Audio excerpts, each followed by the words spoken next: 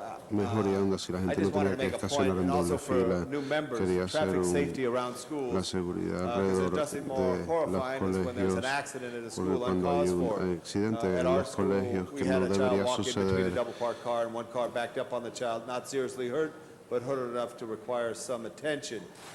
The impacts of this is El great, impacto and I que just wanted to tenemos con estos call, because in the accidentes report, grandes, it has a roll en el call list of informe, things that the Department of Transportation does do. And these are commitments that the engineers and the people in the field have to get the job done for awareness around school safety, which is so important. We're now in summer, and the climate, estamos ahora en el verano as y far el as year-round school, and I clima don't en mean to cuanto relate the word climate to the weather, but no the estoy change in hablando how sobre our el school tiempo, programs are. They're sino cómo year-round, so cambia this el is a programa del constant colegio. problem. It's not just a September to June No es solo un challenge. problema I de had one septiembre a question, if I junio. could. Do Tenía you una know any pregunta. incidents? Do you take O sea, ¿tiene algún in the school incidente year, en and I don't know if you know, en el año do the school escolar? year by the No sé si ustedes lo hacen June to de September to June, junio or a if you do septiembre year-round. o del How año are completo. statistics in Los Angeles La related estadística de Los traffic Ángeles, accidents and injuries cómo se are relacionan related to a school children. Do you have lesiones y any statistics accidentes on that? con niños de We're colegio. ¿Tiene algunas compiling a estadísticas? report that we expect to Estamos haciendo share un with the City informe que Council on esperamos pedestrian compartirlo con collision el data Consejo. throughout the city. Well, I want some on school, so I'm going to put in Quiero a algo sobre motion sometime colegio, that you quiero do un compile that. pedimento. I'll work with your department. We will Because I think include Yo it's it. trabajaré good con su for all of us departamento to porque know, pienso que sería bueno because para every todos year de in, saber, porque todos los Councilman años, Parks, when you were with the Los Angeles Police Councilman Department, you Parks, had cuando that estaba con el yearly Departamento de Policía de Los grouping of Ángeles, all the public service agencies, police, LADOT, LA School Police, at the academy to talk about traffic safety and the importance of it around school and impact, because it really makes a difference. We don't know when you do that. So I think that information is important for us to share, because safety around schools is so important. LAPD does compile information, at least around elementary schools. I believe it's a four-block radius of traffic collisions that have occurred around schools. It is all collisions, I believe, not just child-related injuries. Okay. But I think we want to look at that more closely for traffic safety around schools. Yes, Pauline? And on top of that, what we're finding is that real improvements, comprehensive improvements, will only come about if there is a team partnership Correct. with the school district, the council office, and the adjacent community, and the school principal. And the So- parents of the children who drive. Right. And so what we are offering is that we would like to visit each council district office to figure out your most critical schools and do Great. comprehensive diagnosis with this team of players to, because it's very difficult to get the school principals sometimes alone just to decide on staggering school hours, opening alternative entrances, and other Where the creative faculty things. park sometimes impacts how close you could get to the curb, et cetera. Anyway, members, I know I've talked long on this issue here, and you don't have to stop the clock on me anymore today, Cindy, when you're up there. But I just wanted to say, traffic is so important. We just saw this series of items that we were all discussing, the focus on traffic, parking, safety. I look forward to continued work on this and finding ways to make sure that staff meets with school, community, parents, teachers association, et cetera, because safety around schools is something we can obtain if we are diligent on it. Thank you so much. Thank you, Mr. Labange. Councilmember Weiss. Thank you, Madam President. Mr. Labange, what we did up at Wonderland Lo que Avenue hicimos en Schools, and Wonderland, one example of what we call our ejemplo de Schoolmates nosotros program llamamos in Council nuestros District Schoolmates 5. programs. And I just En want el to Distrito say to any of the 5, new solo members, quiero if decirle it's a anything that is of miembros interest nuevos, to si hay algo que you, les interesa, in my district offices, en mi we have distrito, staffers who run obviamente, our tenemos Schoolmates personal, program, los and we cuales reach llevan el out Schoolmate to programs.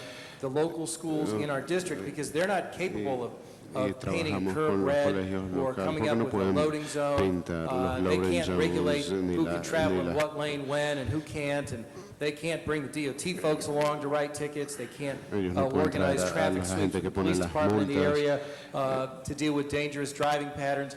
And so we coordinate all Entonces that. nosotros coordinamos todo And esto. it's worked out Y well in ha a couple of schools in trabajado my muy district. bien en A varios couple of them colegios de have mi very distrito. difficult Algunos problems, de ellos and tenían you know the sort of problemas muy problems that you have in dificultosos. those Y neighborhoods, usted sabe but los it's problemas que important to tienen try. esos vecindarios, pero es And I importante just want to intentarlo. indicate for Solo everybody quiero that indicar this para is todo also el something mundo that que Councilmember también Grewal esto es algo que el has concejal paid a lot of Grewal attention le ha to prestado in her mucha time on atención the durante council. su tiempo en She's el also been consejo. very active Ella in también ha working estado with muy the schools activa in her trabajando con los district colegios en su and distrito working with the y departments and working with the trabajando con los LAUSD. departamentos y el She and I have put ULSD. legislation in Ella together y yo hemos puesto that is going to legislatura continue juntos. on. The thing before us, that's Lo before que us está now is basically a ante note and nuestro. file.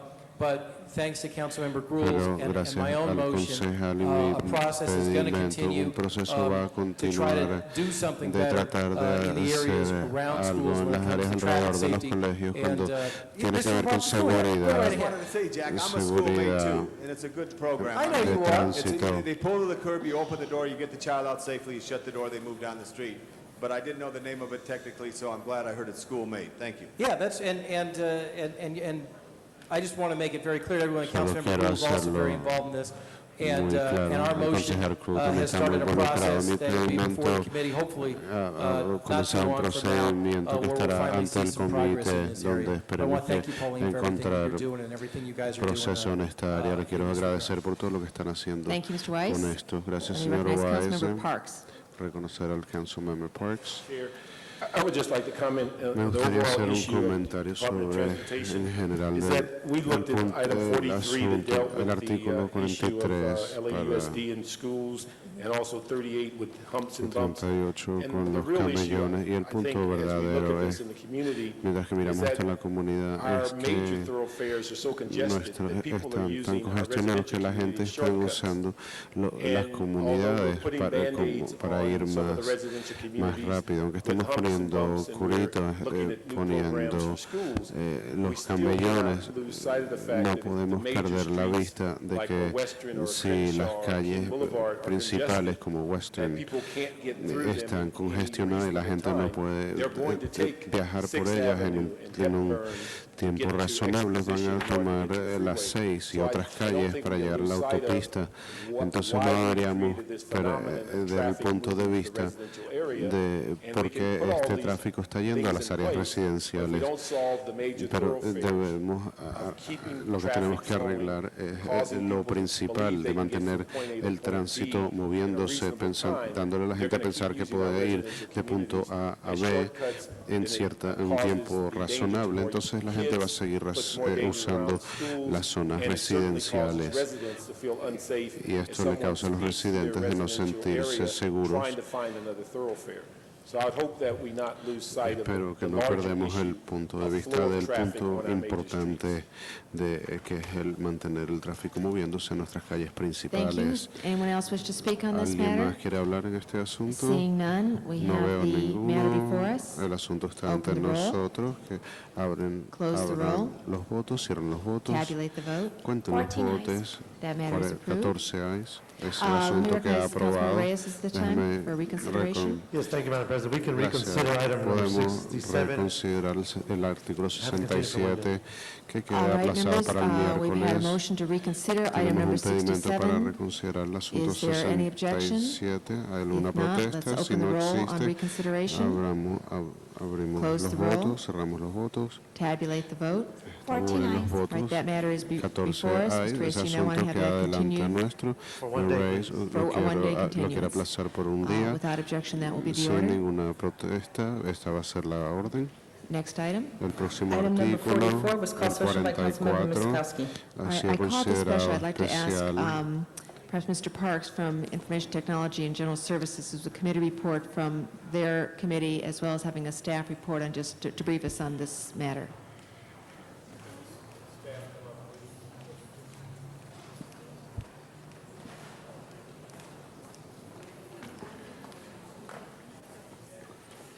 Colleagues, this issue was thoroughly Este discussed in asunto committee, and we'll fue ask the hablado CLA en to el give us an comité y le overview pediremos al of CLA what que the nos dé findings were, un and repaso de also cuáles fueron los we had a hallazgos. great deal of Y discussion también from the tuvimos vendors unas who pláticas de provide los vendors this que service, who prestan want este input as to servicio, que descriptions in the quieren future input of those en type of cuanto zones. And so a if we can descripciones get de ese that tipo de zonas. overview in that Si nos report. pueden dar Thank you, Councilman. On una December revisión sobre 11, eso, el 11 2002, de Council diciembre del adopted the above-ground 2002. Facilities Ordinance, and as part of that Y adoption, como parte they de also esa adopted adopción, a ellos motion también by adoptaron un Councilman pedimento del concejal Weiss, seconded by Councilman Weiss, Reyes, asking for an amendment to the above-ground una facilities ordinance reforma to allow the la designation ordenanza of de certain areas facilidades. as underground AGF areas, that is, certain areas of the Hay city ciertas áreas de where la they will ciudad be required donde any of these estarían infrastructures to be obligados a installed estas underground. The infraestructuras de city que attorney, in fuesen response to that construidas motion, bajo submitted tierra. an ordinance for consideration, and it's on the file. It was considered by the Information Technology and General Services Committee and approved with additional instructions from the chair to our office. The chair asked our office to establish a procedure by which the boundaries for these new areas will be considered by both the council office and the Board of Public Works. The intent of those instructions was to allow maximum input by the interested parties prior to the establishment of those boundaries.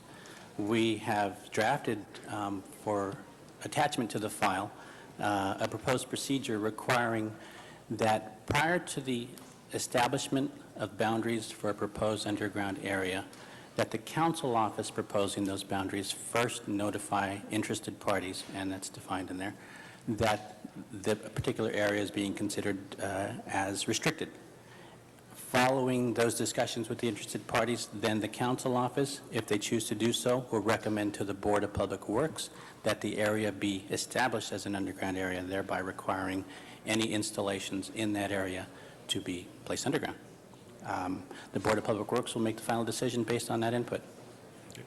Colleagues, I think on this issue, it gives a good balance to allow input from the community, city staff, and the council office, and also the vendors who provide the service in order to identify the boundaries and ensure that these underground facilities are not only in the appropriate place, but that the boundaries are appropriately designed that matches the community. And so we ask for an aye vote on this ordinance moving forward.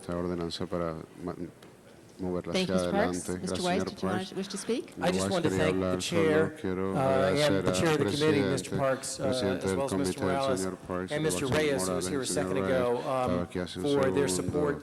Oh, you used to sit next to me. They're just like, yeah, where'd you go? It's been a week. Okay. But for their support, there are a number of areas in the city which will be impacted by this, but particularly there are some in my district where there has been a history of not having above-ground facilities, and it really would destroy the nature and character of these neighborhoods if these boxes started showing up. And this is a good process, it's a fair process, it's one which involves the community, the council office, and the Board of Public Works. And I really appreciate, Mr. Morales, you're working so hard to make sure we ended up with a win-win solution, which will preserve the quality of life in these neighborhoods. Urgent aye vote. Thank you, Madam President. Thank you. Seeing no one else wishing to speak, we have the committee report as with the special instructions prepared as explained. Open the roll. Close the roll. Tabulate the vote. 14 ayes. That matter is 14 ayes, ese asunto queda aprobado. Next item, Madam President, item number 51, called special by Councilmember Smith. Es el 51, considerado especial por el concejal Smith. Yes, Mr. President, talking to the department, we would like to ask that portion number 2 of the motion go forward, portion number 1 be held until they complete portion number 2. So we want to separate the two and just hold number 1 back until they completed number 2. All right, so we are really acting on approving item number 2 today and have it reconciled after that information is brought forward with item number 1. That's the recommendation. Open the roll. Close the roll. Tabulate the vote. 14 ayes. 14 That is approved. Queda Next item. aprobado. Próximo asunto. Item number 65, called special by Councilmember Garcetti. 65, considerado Mr. Garcetti. especial por el concejal Garcetti. Thank you very much, Muchas Madam gracias. President. I know this is an issue which Este es un punto both Councilmember Reyes and Councilmember que el Villaraigosa concejal have some Reyes familiarity with Villaraigosa because of tienen their good work with the familiaridad Anahuac con Soccer ello League as well. por su trabajo Anahuac con is a el community-based Anahuac soccer Soccer League, league, es una liga Glassell de Park, soccer Cypress Park area, de la northeast Los comunidad Angeles. del It has done a lot noreste de to Los really Ángeles, que ha hecho mucho be a para voice for the young verdaderamente ser people and una their voz para families la who gente play joven y soccer, sus familias thousands que living in the juegan area. soccer, And this was a miles joint en use esa agreement that we zona, had with y Washington este es Irving un entendimiento que School, teníamos con el which Washington Councilmember Jackie Urban Goldberg had School, started, now Assemblymember, and that we have helped work through y the que last couple hemos of years to make ayudado a sure that trabajar en a los playing field últimos there, which uses años great para que innovative haya una artificial turf, área can be de used juego year-round. And when it's not being que used by pueda the ser school, usado be used todo el año by cuando others in the esté community, usado including por Anahuac. el So colegio this pueda ser allows usado that por to la move forward comunidad today. y esto That agreement, we've worked out all the kinks with the school district and hemos between the tratado city, and I todos want to los thank Ron Deaton detalles for his good work con la ciudad. on this as well. I want to make one small amendment, Quiero which is hacer una to reforma strike pequeña que item es 6 de anular el in the artículo motion, 6 en el just to receive pedimento. and file that and to move the Por rest of favor, it, que se archive which eso y has to do with remover el the budgeting of resto it, that que keeps tiene that que money in ver place. con el And ask everybody for their presupuesto para unanimous support. mantener el Thank lugar. Councilmember Reyes for his great support of Anahuac, and I know Councilmember Villaraigosa as well for his good support of Anahuac as well. Thanks. Colleagues, we have an amending motion. Is there a second? Mr. Reyes seconds. Chair recognizes Mr. Reyes. Thank you, Council President. Gracias. Colleagues, this is an extraordinary group. Anahuac Este es is un made up grupo of extraordinario, private individuals está hecho de who literally out of their individuales pocket, privados que de su with the parents' dinero support, y con el transport thousands of apoyo de los kids padres anywhere they can transportan play soccer. a los So niños a literally cualquier playing sitio donde on puedan jugar lots soccer. that don't even estaban have jugando en sitios any que no grass on it. tienen ninguna They grama. are able to borrow Son capaces de locations from the school district. pedir So prestadas to have this move forward is ubicaciones de significant. un It's colegio. a testimony to de the pedir- fact that the parents never gave up, despite the fact that the city did not have a history of supporting them. And now through the good work of then Councilmember Jackie Goldberg and now Councilmember Garcetti, previously Councilman Pacheco, now Councilman Villaraigosa and myself, we're able to create a focus where Hemos Rec and sido Parks, capaces de together with the hacer- city, can acknowledge the fact that we actually have thousands of kids out there who are dying Tenemos a to play miles de soccer, niños ahí que who don't tienen have a muchas place, ganas de and jugar these are the soccer kinds que of no tienen agreements un lugar we need to keep pushing donde hacerlo forward y ese es el throughout tipo de the acuerdos city, que debemos where the seguir school district empujando can hacia provide a adelante, facility donde that's los essentially colegios underused. pueden So, proveer for that, I una congratulate you instalación and que look puede forward usar to la hearing us more comunidad about que no that. está Thank you. siendo Thank you, Mr. usada. Reyes. Other members wishing to be heard on this item? Señor Reyes, ¿algún otro Item miembro 65 quiere currently before ser us as escuchado? amended. Madam Clerk, please open the roll. Secretaría, Please abra los close the roll votos, cierra and los tabulate the votos vote. y canto los votos. 14 ayes, queda Mr. aprobado. Señor Parks. Number 27 is El being número deferred. 27 I'd ask está that it be brought back to siendo committee because it deals with a que se discussion traiga de about the nuevo al cost comité, for habla that con la discusión sobre el outside costo lawsuit, and also de las- ask for item 1 to go forthwith. Okay, forthwith on item number 1. Item artículo 27 had número been 1 y previously continued at 27 the request of the previamente city había attorney's sido office. aplazado. For what period of time? ¿Por qué plazo de For 2 tiempo? weeks. Por 2 The issue semanas. is they're Does going to that talk. suffice, Mr. Parks, to having the matter continue for 2 weeks, or do you want it I'd back like it in to go committee? back to our committee because they want to talk Okay. about an increase in funding for the outside lawyers. Okay, then we'll consider that a motion for reconsideration of item 27. Madam Clerk, please open the roll on Abren reconsideration. los votos para la Please close the roll, reconsideración, cierran tabulate los the votos, vote. cuentan los votos, Item 14 ayes. 27 is therefore El artículo reconsidered and 27 without queda objection, colleagues, reconsiderado referred sin back to protesta. the Budget and Finance Estamos Committee, de vuelta or al ITGS, excuse me. TGS. Mr.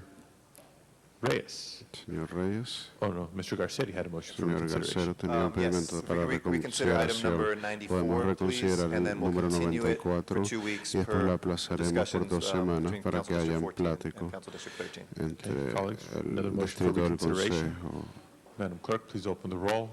Hablan close los the roll, votos, cierran los tabulate the votos vote. y cuentan los 14 votos. That is 14 reconsidered ayes. and Ha sido continued reconsiderado for a period of 2 y weeks. aplazado That'll por be 2 July semanas. 22nd. Será el 22 de Smith. julio. Señor Yes, I'd like to Smith, ask item number 12 to go forthwith, please. me gustaría que el Forthwith 12 on se item number haga 12. Have we inmediatamente. dealt with 68 and 69 yet also?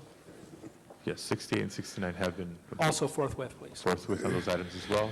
Dos Mr. artículos Zine? más hechos 55 inmediatamente. El forthwith on 55 55, Mr. inmediatamente. Señor Madam San. Clerk, next item, please. Item number 106 El was called special by 106 Councilmember Weiss, and there is not an amendment, considerado but especial. Hay no una reforma, pero un that has been adjunto distributed to que the ha council sido members. Okay, distribuido Mr. Weiss, a you los called this item special. We concejalos. also have a couple of Señor speaker cards on this Weiss, item. lo I just want to note llamamos, lo that there considero were some especial y technical tenemos unas changes to the tarjetas. attachment which has been circulated. Hay unos cambios And we've got técnicos some que ha estado folks from the committee circulando y here, hay gente Mr. de la Harmons, comunidad, el Ms. señor Brody, Harmich, el and señor Ms. Brody, Weinberg, and el if you señor all can come Weinberg. forward, Si pueden the pasar council president is adelante, gonna el give you the presidente opportunity to le va a address the dar la council. oportunidad de dirigirse al Consejo. Thank you. From the microphone, please, at the podium. Barbara Brody, Richard Harmitz, and Lisa Weinberg.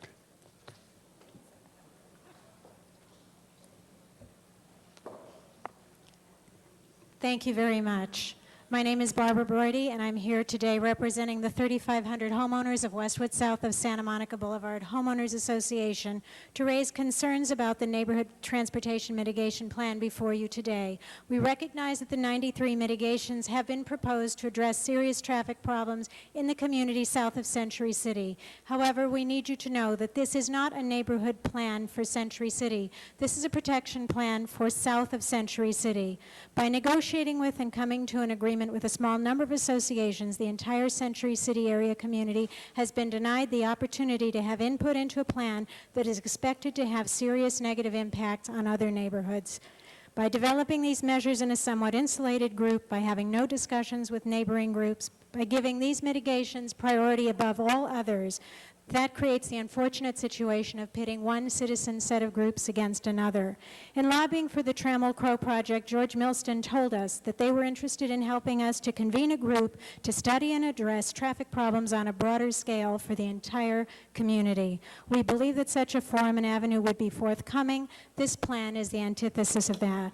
How can a plan be adopted and implemented without any discussion about impacts on intersections to be affected?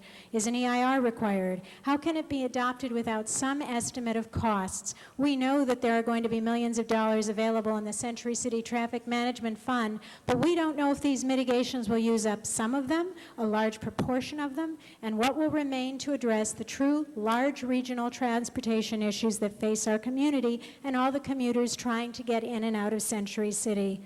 We would request that this item be delayed, that funds, that a traffic cost estimate for implementing these measures be done, and we would like very much to work with the Council District Office in creating a true community plan to address the pressing needs for our commuters and residents alike. Thank you. Thank you very much.